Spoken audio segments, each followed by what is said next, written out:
The morning sun cast long shadows across the crystal gardens of the royal palace on Vexia Prime.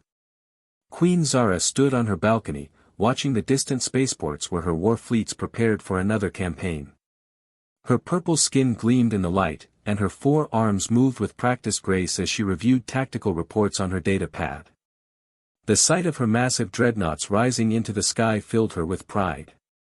She commanded the most powerful military force in 12 star systems, an entire species bowed before her might. Below in the gardens, a figure moved slowly between the flowering plants. Tom, her human husband, knelt beside a bed of silver roses, carefully tending to each bloom with gentle hands. His simple brown hair caught the sunlight as he worked, completely focused on his task. He wore plain clothes, nothing like the elaborate robes and armor that decorated the rest of the royal court. To anyone watching, he seemed like just another palace servant, not the consort of the most feared ruler in the galaxy. Zara's military advisor, General Vex, approached the balcony with heavy footsteps. His massive form towered over most beings, and his scarred face told stories of countless battles. He glanced down at Tom with barely hidden disgust before addressing his queen. "Your Majesty, the Third Fleet reports complete victory in the Zordan system," Vex announced, his deep voice carrying the satisfaction of another conquered world. "The enemy surrendered within hours of our arrival." Zara nodded approvingly, but her eyes remained fixed on her husband below. "Excellent work, General. What are our next targets?" Vex pulled up a holographic star map, pointing to several red dots scattered across the display. "Intelligence suggests 3 systems are planning rebellion. I recommend we strike quickly before they can organize their defenses." As they discussed military strategy, Tom's voice drifted up from the garden. He was speaking softly to the plants, encouraging their growth with the patience that had first drawn Zara to him 3 years ago. The other nobles who passed by looked at him with confusion and sometimes mockery, unable to understand what their warrior queen saw in this quiet human. "General," Zara said suddenly, "what do you think of my husband?" Vex shifted uncomfortably, his massive frame betraying his unease with the question. "Your Majesty, I serve at your pleasure. Your personal choices are not my concern." "That was not what I asked," Zara replied, her tone carrying the edge that made armies tremble. "I want your honest opinion."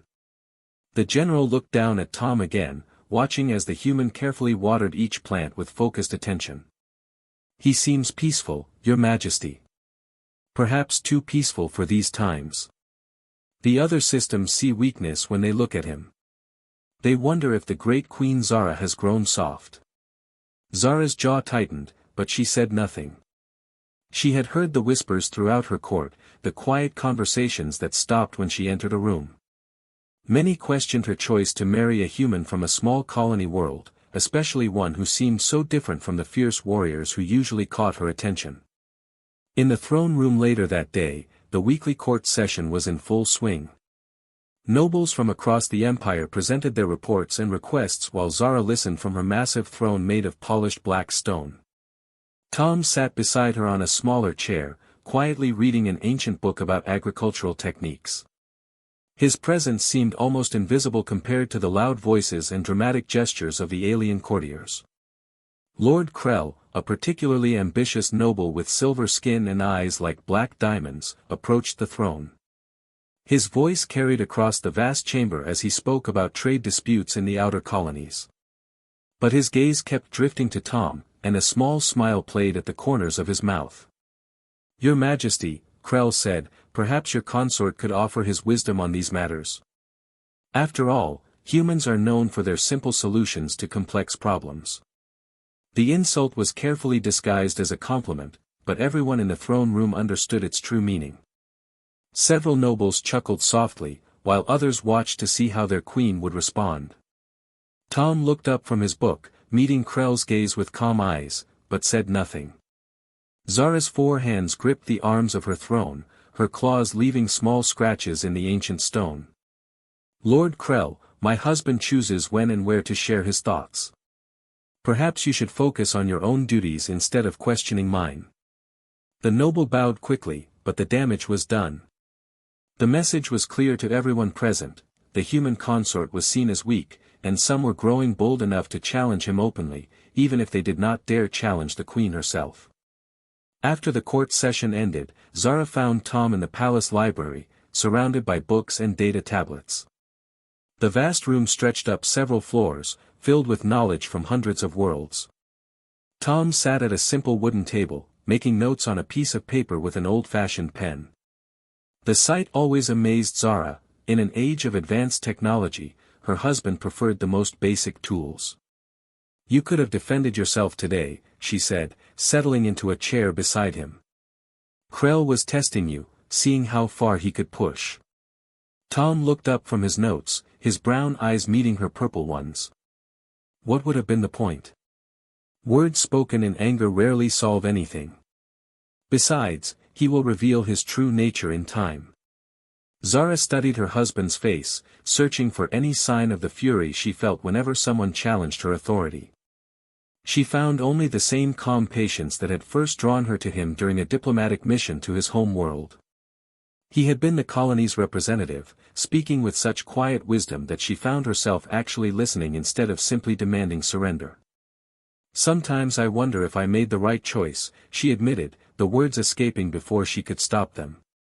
Tom set down his pen and turned to face her fully. "Do you regret our marriage?" The question hit Zara like a physical blow. She looked at this gentle man who had somehow captured her heart, who spent his days reading and gardening while she commanded fleets and conquered worlds. Their differences seemed vast, almost impossible to bridge. "No," she said finally. "But I wonder if you are strong enough for the life I lead. The enemies I face, the dangers that surround us every day. You seem so peaceful, so content with simple things. Sometimes I fear that when real danger comes, you will not be able to stand with me."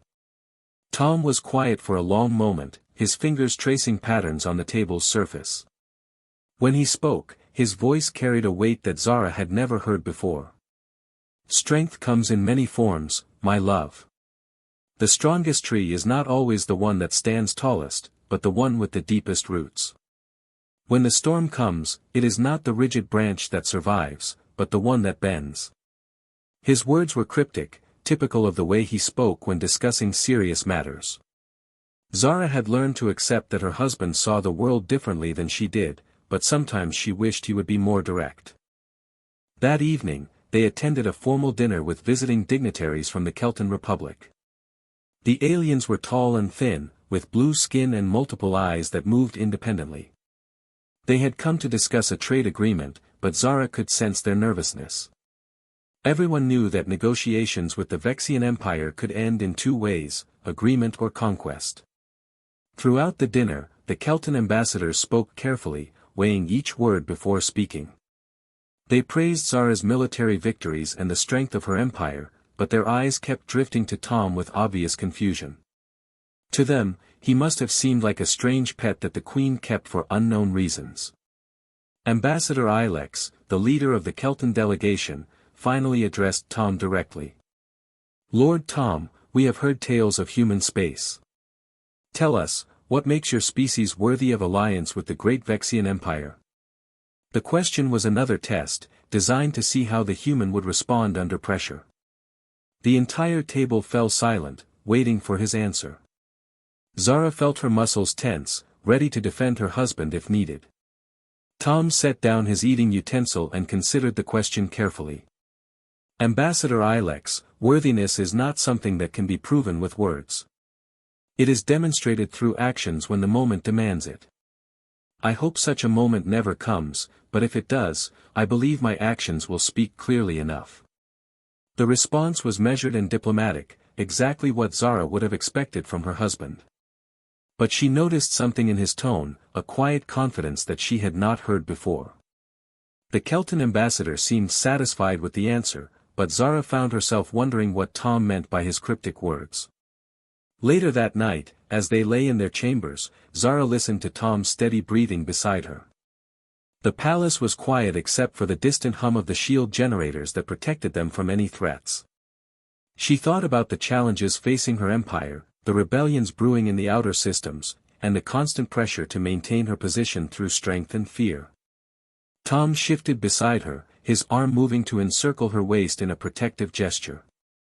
Even in sleep, he seemed to sense her worries. Zara had always been a warrior, solving problems through force and determination.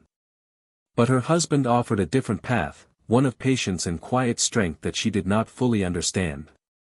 Tomorrow would bring new challenges, new threats to face and enemies to defeat. But tonight, surrounded by the gentle presence of the man she had chosen to love, Queen Zara allowed herself to hope that perhaps there were different kinds of strength in the universe. Perhaps the gentle human who tended gardens and read ancient books possessed something that she had not yet learned to recognize. The future would test them both in ways they could not imagine, but for now, there was only the quiet peace of the night and the steady heartbeat of the man who had somehow captured the heart of the galaxy's most feared ruler. The emergency alarm echoed through the palace corridors, its sharp sound cutting through the early morning silence. Queen Zara jolted awake in her bed, her military training instantly taking control. She reached for the communication device on her nightstand while Tom stirred quietly beside her, his eyes opening calmly despite the urgent noise filling their chambers. "Report," Zara commanded as soon as the connection opened. General Vex's voice crackled through the speaker, heavy with tension. "Your Majesty, we have a situation. The Torlex system has gone dark. All communication has been cut off. Our patrol ships report massive energy signatures consistent with a full-scale invasion." Zara was already moving, pulling on her battle armor with practiced speed. "How many ships do we estimate?" "Unknown, Your Majesty. But the energy readings suggest a fleet larger than anything we have encountered in recent years. There is more troubling news. Similar reports are coming in from the Nexus and Drakmor systems." The Queen stopped, her hands freezing on her armor clasps. 3 systems under attack simultaneously meant only one thing: this was not a random raid but a coordinated rebellion. Someone had been planning this for months, maybe years, building up forces while staying hidden from her intelligence networks. Tom rose from the bed, moving to his usual morning routine despite the chaos erupting around them. He walked to the window and gazed out at the capital city below, where people were beginning to notice the emergency signals flashing across the sky. His calm demeanor seemed almost strange given the circumstances. Who could organize something like this? Zara asked as she finished securing her armor. "Intelligence believes it is Korax, the cyborg warlord from the Outer Rim," Vex replied. "He has been gathering exiled warriors and criminals for the past 2 years. We thought he was just another small-time pirate, but it appears we severely underestimated his capabilities." Zara had heard the name before. Korax was a former general who had tried to overthrow his own government 10 years ago. When that failed, he disappeared into the lawless regions beyond civilized space. Reports suggested he had replaced most of his body with advanced cybernetic parts, making him stronger and faster than any normal being. "Mobilize the 1st and 2nd fleets immediately," Zara ordered. "We crush this rebellion before it spreads to other systems." As Zara prepared to leave for the command center, Tom approached her with his usual gentle smile. "Be careful today, my love. Sometimes the most dangerous enemies are the ones who force us to act quickly." His words seemed odd, almost like a warning, but Zara had no time to ask what he meant. She kissed him briefly and rushed out, leaving Tom alone in their chambers as he began his morning routine of tending to the palace gardens. The command center buzzed with activity as officers coordinated the massive military response. Holographic displays showed the positions of Zara's fleets as they moved toward the affected systems. The First Fleet, under Admiral Rex, was the pride of the Vexian military, equipped with the most advanced weapons and shields in the galaxy. "First Fleet reporting ready for jump to Torlex system," Admiral Rex announced through the communication array. His confidence was clear in his voice, backed by decades of successful campaigns. "Proceed with the attack," Zara commanded. "Show these rebels what happens when they challenge the Vexian Empire." The holographic display tracked the fleet as it entered hyperspace, disappearing from view as they traveled faster than light toward the battle zone. Zara felt the familiar surge of excitement that came before a military victory. She had crushed dozens of rebellions over the years, and this one would be no different. 2 hours later, the excitement turned to confusion, then growing alarm. "Your Majesty," the communication officer called out, his voice strained. "We are receiving a distress signal from the First Fleet." The main screen activated, showing Admiral Rex's face covered in smoke and emergency lighting. Explosions could be heard in the background as his ship shook from impacts. "My Queen, we are under heavy attack. The enemy fleet is unlike anything we have encountered. Their ships move in perfect coordination, and their weapons technology appears more advanced than our intelligence suggested. We have lost 6 dreadnoughts already and are being forced to retreat." Zara stared at the screen in disbelief. The First Fleet had never been defeated, never even seriously challenged. How could a group of pirates and exiles have superior technology? "Admiral, hold your position and fight," she commanded, but the transmission cut to static before Rex could respond. General Vex approached the throne, his massive form somehow seeming smaller than usual. "Your Majesty, we are receiving similar reports from the Second and Third Fleets. All 3 engagements have resulted in tactical withdrawals. Our forces are regrouping, but the losses are significant." The word "retreat" had not been spoken in the Vexian command center for over a decade. Zara felt a cold sensation growing in her stomach as she realized the scope of the threat they were facing. This was not a simple rebellion but a genuine challenge to her empire's dominance. Over the following days, the situation continued to deteriorate. Corax's forces moved with frightening efficiency, capturing system after system while Zara's fleet struggled to mount an effective defense. The cyborg warlord seemed to anticipate every tactical move, countering each strategy before it could be implemented. In the palace, panic began to spread among the noble families. Lord Krell approached Zara during one of the emergency council meetings, his usual arrogance replaced by barely controlled fear. "Your Majesty, perhaps we should consider opening diplomatic channels with this Corax," he suggested, his voice shaking slightly. "If he truly commands such powerful forces, maybe we can reach some kind of agreement." "You suggest we negotiate with a terrorist?" Zara's voice carried enough menace to make several nobles step backward. "I merely suggest we explore all options," Krell replied quickly. "My family has significant holdings in the outer systems. We cannot afford to lose everything to this madman." Other nobles murmured their agreement, and Zara realized that her supporters were beginning to doubt her ability to handle the crisis. The foundation of her power rested on the belief that she was invincible, that her military might could overcome any threat. If that belief cracked, her entire empire could collapse. As the emergency session continued, Tom entered the council chamber carrying a tray of tea. He moved quietly along the edges of the room, serving refreshments to the stressed officials without drawing attention to himself. Most of the nobles barely noticed him, focused as they were on the military reports and casualty lists. "The enemy has captured the Zephyr mining stations," General Vex announced, pointing to the tactical display. "That gives them control of the primary dilithium sources for this sector. Without those resources, we cannot maintain full fleet operations much longer." A collective gasp rose from the assembled nobles. The mining stations were considered impregnable, protected by both natural asteroid fields and powerful defensive platforms.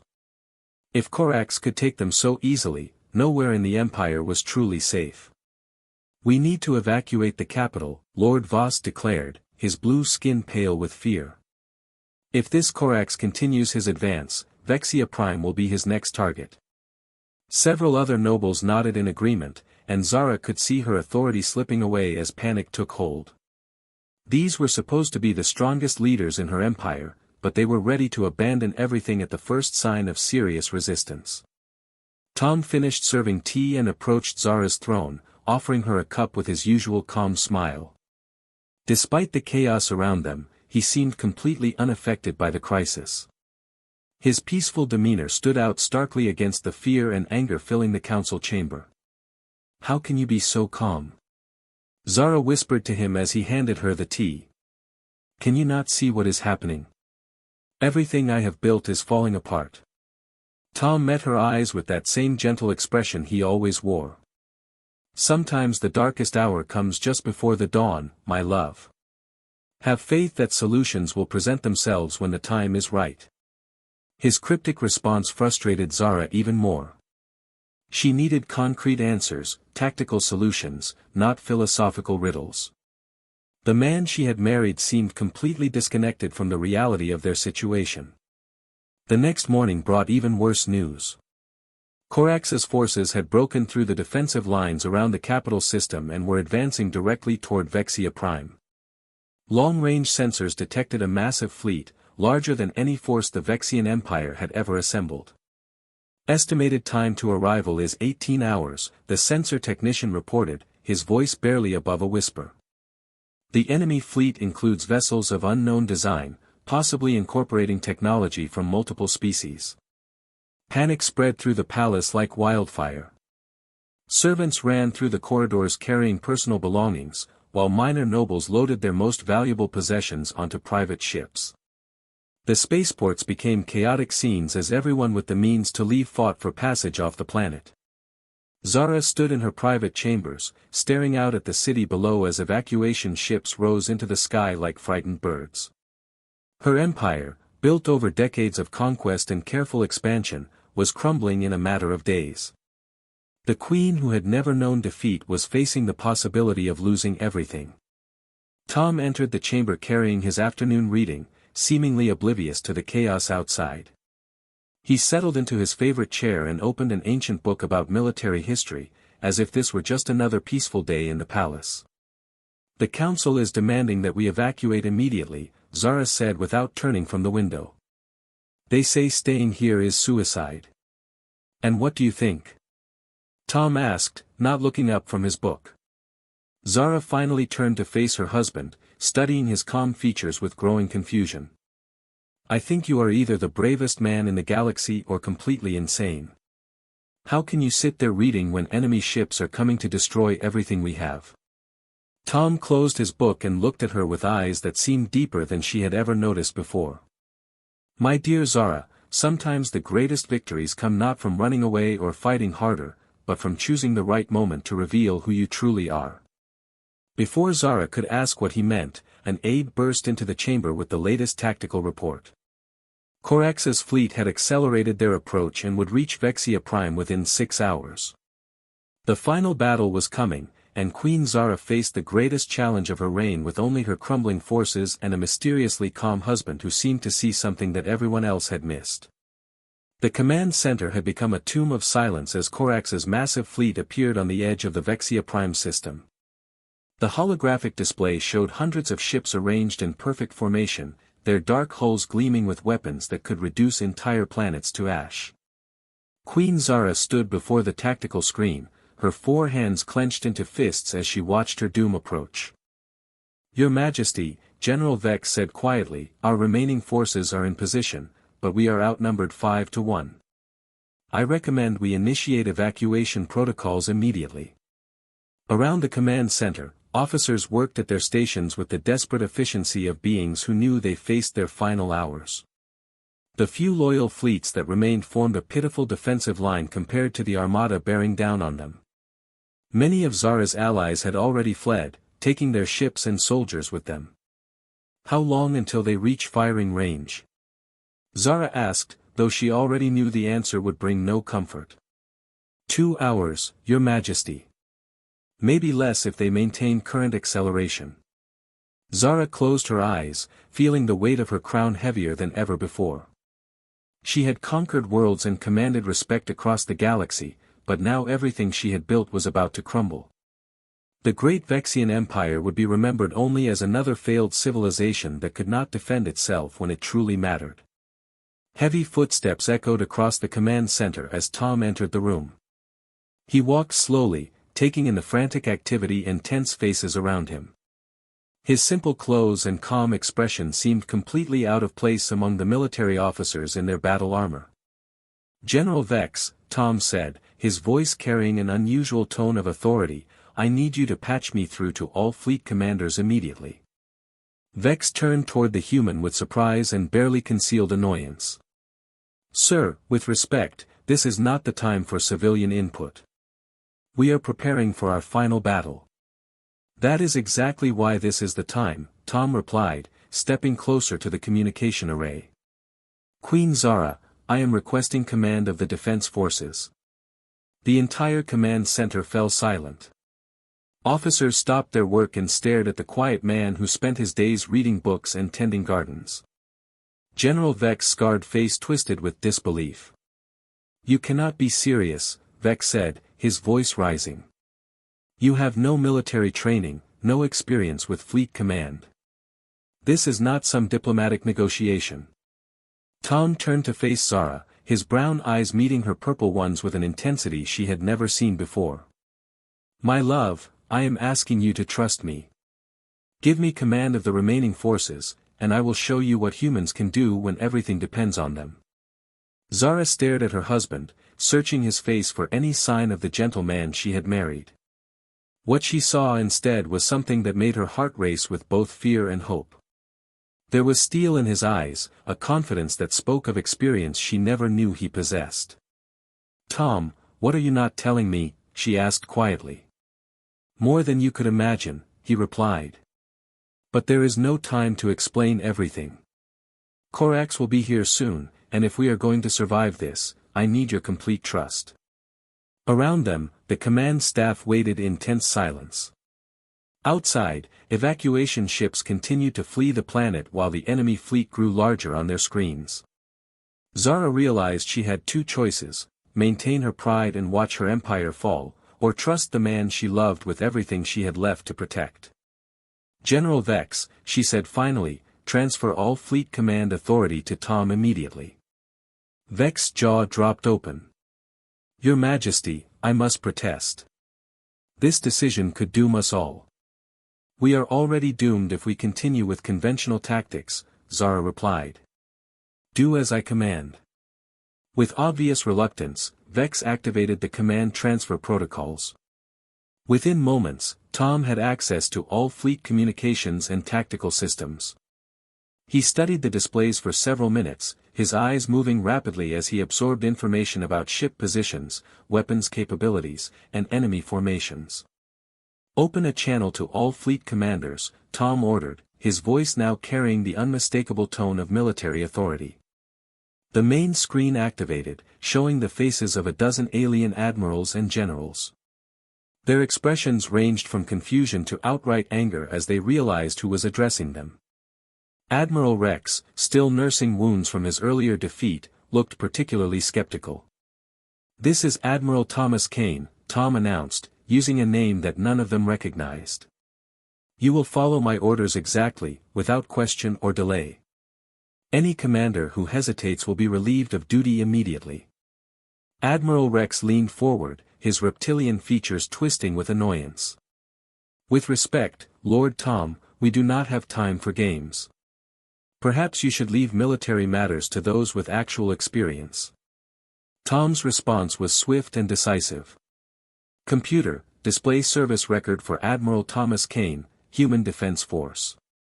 The holographic display suddenly filled with military data that made everyone in the command center gasp with shock. Battle records, tactical analyses, and commendation reports scrolled past their eyes at incredible speed. At the top of the display, one designation stood out in bold letters: the Ghost of Sol, Architect of the Terran Victory. General Vex stumbled backward as if he had been struck. That is impossible. The Ghost of Sol disappeared 20 years ago after ending the Centauri War. He was just a legend. Legends have a way of becoming real when you need them most, Tom replied calmly. Now, Admiral Rex, are you ready to follow orders, or shall I find someone else to command your fleet? Rex's entire attitude changed in an instant. The Ghost of Sol was known throughout the galaxy as the greatest human military commander in history, the man who had defeated an enemy force 10 times larger using tactics so innovative that they were still studied in military academies across hundreds of worlds. Sir, we await your instructions, Rex said, his voice now filled with respect and anticipation. Tom began issuing orders with machine-like precision, dividing the remaining Vexian forces into small groups and assigning them specific positions throughout the system.